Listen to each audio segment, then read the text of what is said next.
often find themselves looking for validation from others. And they have a hard time brushing off the little things because it's based on their insecurity. Now, we all have places and points in our life where we have insecurities. But these people are looking, they will walk into the room and they are looking for you to validate them. And when you do not validate them, that is when they become offended. Now, the second is the self-centered. These are people who are offended because they are focused on themselves.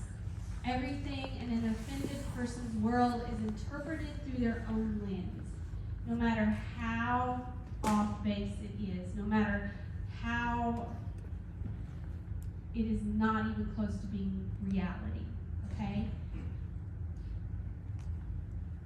Proverbs 18:2 says this: a fool has no delight in understanding, but in expressing his own heart. This type of person does not care what reality is. They are going based off of their own feelings. And when we base everything on our own feelings, we get into a lot of trouble and we become offended. This self-centered person can confuse us.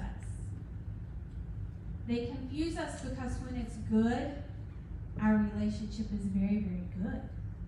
But when it's bad, it goes very, very bad. The last one are grudge holders. Romans 12:17 tells us, recompense to no man evil for evil. Provide things in honest, the sight of all men. Now this means don't mistreat someone who has mistreated you, but try to earn their respect. And that's exactly what offended people do.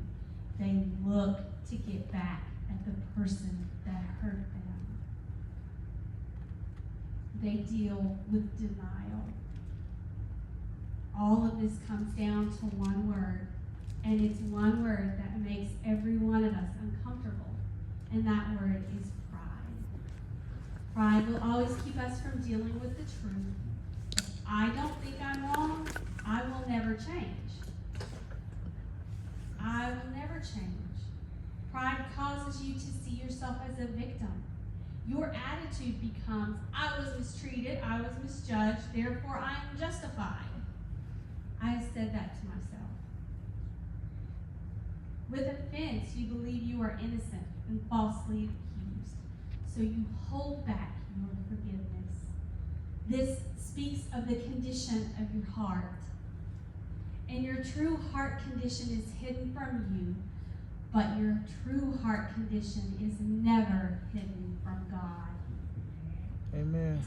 So, we're going to go to Matthew 24 now. We've been studying the end time in small groups, as Pastor said. And if you have been to small groups, which if you have not, I don't know what's stopping you. But chapter 24 here, Jesus has been asked what will be the signs of his return.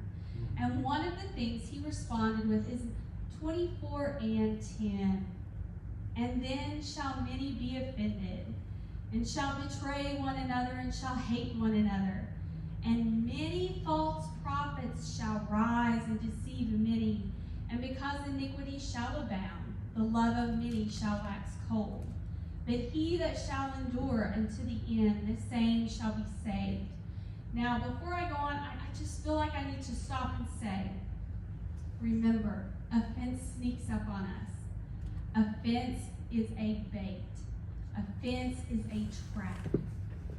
We don't know we're in the trap until we're done for. All right, so most can agree we are in the last days. One of the signs of his impending return was that many shall be offended. So I want to answer the question, who are the offended? Now, when I read that, I like to think the offended are those people out there who are running around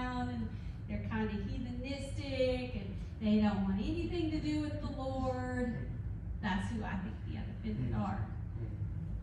But who are they? To find the answer, we have to continue to read. So look at your Bibles. And it says, and because iniquity, which means lawlessness, shall abound, the love of many shall wax cold. That means the love of many will grow cold. The Greek word for love here is agape. And I think Pastor's done a very excellent job on teaching of the different translations and the types of love that we see in the New Testament. We have agape, we know we have phileo. What does phileo mean? Brotherly love. Brotherly love. It defines a brotherly love and a love that is among friends. It is an affectionate love, but it is a conditional love. You scratch my back, I'll scratch yours. You're kind to me, I'll be kind to you. But agape love is that unconditional love of God that is freely given to us. Amen. This love is never based on a performance, and it's given to us even when we reject Him. Amen. It's the kind of love we should strive to show, and it's the kind of love we can only show when He is living inside of us. Does that make sense? So we've established what kind of love is growing cold. So this hurt my feelings because I realized the answer. Because it is the agape love that will grow cold. That means He's talking to us. And I can see where Jesus is going with this, but it doesn't make me happy.